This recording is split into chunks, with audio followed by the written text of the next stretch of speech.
Hello guys, welcome back to my channel किताबों का सफर bye सुमान। आज मैं लेके आई हूँ अपनी बुक सीरीज की थर्ड बुक, जिसके जो राइटर हैं वो अपने टाइम के बहुत ही बड़े बोल्ड राइटर थे और उनके नाम के बिना उर्दू लिटरेचर जो है वो एक तरीके से इनकम्प्लीट माना जाता है।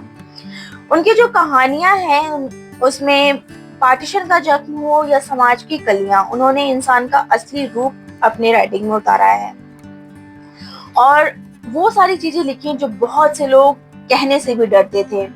इसी वजह से उन्हें दुनिया का एक बहुत ही ईमानदार कहानीकार कहा गया और दूसरी तरफ उनके ऊपर अश्लीलता के भी इल्जाम लगे।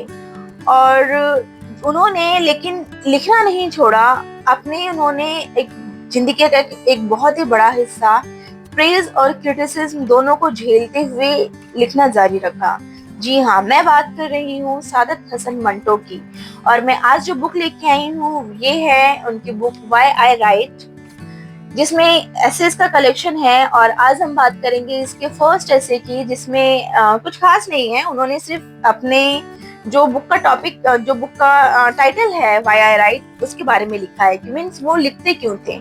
उनसे किसी ने पूछा कि मंटो तुम लिखते क्यों हो, तो उन्होंने एक बड़ा ही अजीब सा लेकिन सच्चा जवाब दिया। वो कहते हैं कि मैं लिखने के लिए मजबूर हूँ। जैसे कोई शराब के लिए एडिक्टेड होता है, कोई सिगरेट के लिए एडिक्टेड होता है, उसी तरीके से मैं लिखने का एडिक्टेड हूँ। और अगर मैं ना लिखूं तो मुझे ऐसा लगता है कि मैं निर्वस्त्र हूँ, बिना नहाए मेरा पूरा दिन गुजर रहा है, मैं ऐसे इधर उधर घूम रहा हूँ।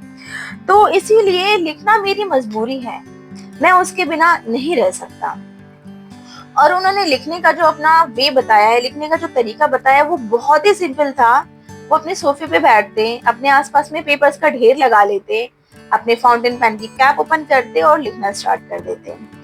और साथ ही उनकी लड़कियां जो थी, उनकी बच्चियां जो थी, वो साथ में खेलती रहती, झगड़ती रहती, वो उनसे बात करते रहते, उनके मैटर्स को शॉर्ट आउट करते रहते और साथ ही अपनी दुनिया में लिखते रहते।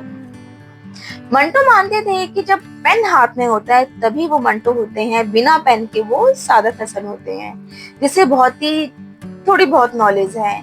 जहाँ तक कि मंटो का कहना है कि वो ज्यादा उनकी एजुकेशन नहीं थी, बट राइटिंग जो थी उनकी वो एक तरीके से उनके माइंड में नहीं होती थी चीजें।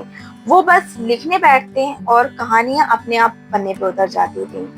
और ऐसे में ही उनकी वाइफ भी उनका साथ देती थी। जब मंटो ये कहते कि मुझे कुछ आइडियाज दिमाग में आ रहे हैं या मैं कुछ सोच रहा हूँ, तो उनकी वाइफ उनको डांट के बोलती कि तुम सोचा मत करो, तुम लिखा करो, क्योंकि तुम जब लिखने बैठते हो तभी तुम्हारी स्टोरीज उतर के आती हैं, अदरवाइज माइंड में नहीं आती हैं। और उनका कहना था मंटो का कि मैं राइटर कम एक पिक पॉकेट ज्यादा हूँ, जो अपनी ही जेब से चीजें चुरा करके या अपनी ही जेब से आइडियाज चुरा करके दुनिया के सामने रखता हूँ, उनको देता हूँ। शायद इसीलिए चाहे दुनिया ने उन्हें कितना ही क्रिटिसाइज किया हो, उनकी जो स्टोरीज हैं, उनकी जो राइटिंग है आज भी हमारे बीच जिंदा है, क्योंकि वो राइटिंग के एडिक्टेड थे।